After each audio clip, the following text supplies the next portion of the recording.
Here we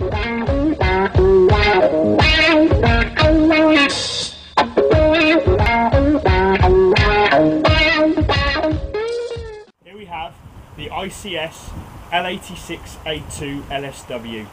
It's an AEG recently released by the company ICS, and we're going to give it a good review today. Hello, I'm Jim, and here we have the ICS L86A2, also known as the LSW. Recently released by ICS, we're going to give you a quick quality review of this. Please notice I've installed a Star SUSAT optical sight. The gun does not come with this standard. Here we have a plastic rubberized buttstock, very good, grips your shoulder very well. A flip up shoulder rest when you're maybe defending a position for a long time, so your arms don't get tired. It's quite a weighty weapon.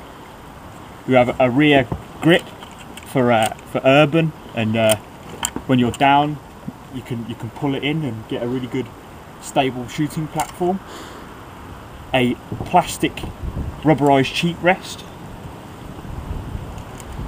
The body is all steel, as well as the barrel and the flash hider. Notice it has a bolt release.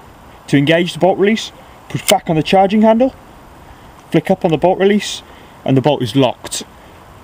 Notice you have an M16 type hop-up. This is incredibly effective, and even at 50 meters range we are still getting curl with the hop-up completely off. It is a wheel type design, easy to adjust, lots of space in there. It also has a little attachment for a crosshead screwdriver if you've got wearing thick gloves or it's a cold day.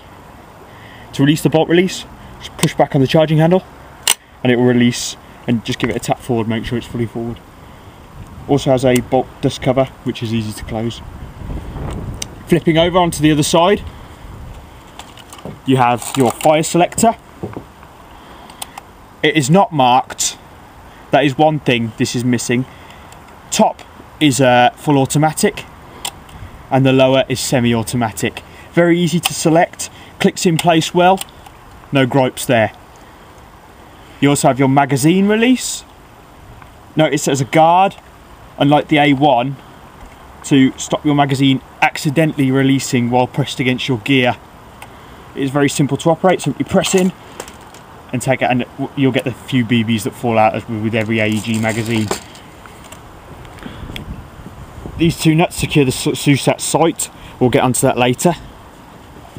Moving on to the other side, you have your safety lever. This is one thing that I don't like. It is very stiff. It might be because it's brand new, but it is incredibly stiff. And when I first got it out of the box, I thought it was broken. It was so stiff. It's loosened up considerably, but easy to operate. One side locks the trigger, the other side, and it'll dead battery. Right, moving even forward to that, we've got the handguard with trademarks. The handguard is very easy to detach for battery installation. Simply flip the top cover open.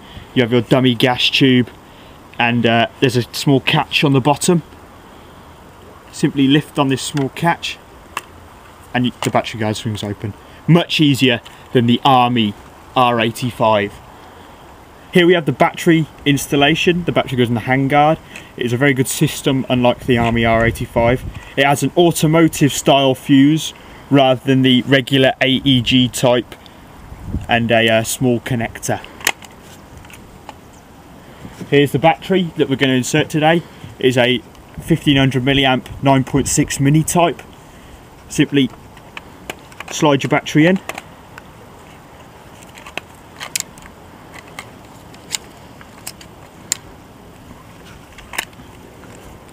close the compartment, and then you can normally reroute your connectors over the top and connect it over the top, but we're not going to do that right now. And that simply closes like so. Now, there is a removable bipod.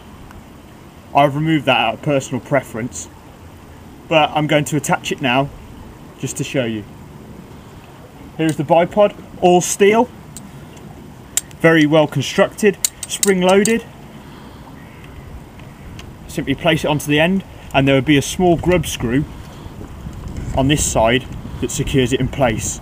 Mine has been removed to attach the bipod. Simply pull back on this bipod release mechanism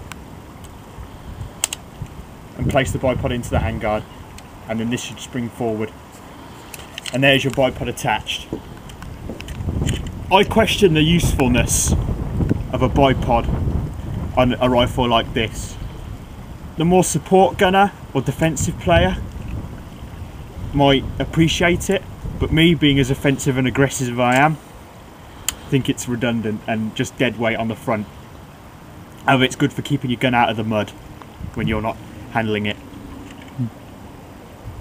To release the bipod, simply pull back on this bipod release, push the legs together, and it releases. One thing I do like about this bipod is its motions. It swings very freely from side to side and from left to right. So when you're down in position, you can get all sorts of good angles. The bipod legs do extend. The bipod does have a spring-loaded leg. You can simply push on the spring-loaded attachment and pull it out. It has several settings to get the right height, and it is very easy to retract, simply like that. But as I say, I had the bipod attached. Now we move on to another slightly disappointing fact about the ICS L86. It's magazine compatibility. We've noticed with JG, Tokyo Maori and some mag mid-caps, they won't engage. They will feed, but they will not engage in the weapon. Here we have some magazines. This is the ICS. The ICS comes with 2 high capacity magazines. They are much bigger than normal AEG magazines. This is due to them being real size. So if you're using real fast mag carriers, they will fit. Fits and locks perfectly. Minimal mag wobble, but that's with all Armalite style magazines and the few BBs fall out. We have a Tokyo Maori M4 type magazine. Will not lock. Mag. A lot of wobble though with a mag magazine. A battered Classic Army magazine. Fits and locks perfectly. JG. Oh, that one locks. That's good. Yeah, D-boy. Perfectly alright. To round up, so far, although we've not skirmished this weapon, and we'll bring you a shooting review very soon, it is excellent on the quality front. I am very impressed with the ICS L86A2. I mean, I've never owned an ICS rifle before, and I've heard dubious reports about the Star one, so I went for the ICS. I purchased from Dingodogs Airsoft for £300 on pre-order, and I'm very happy with it. And that's an end for this review. Thank you. Miles.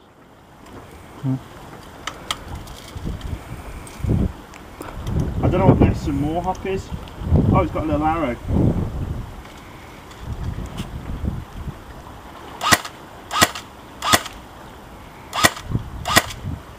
Still up. I think that's hop all the way on.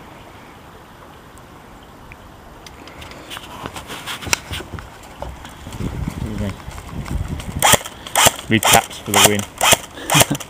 Oh, on the neck.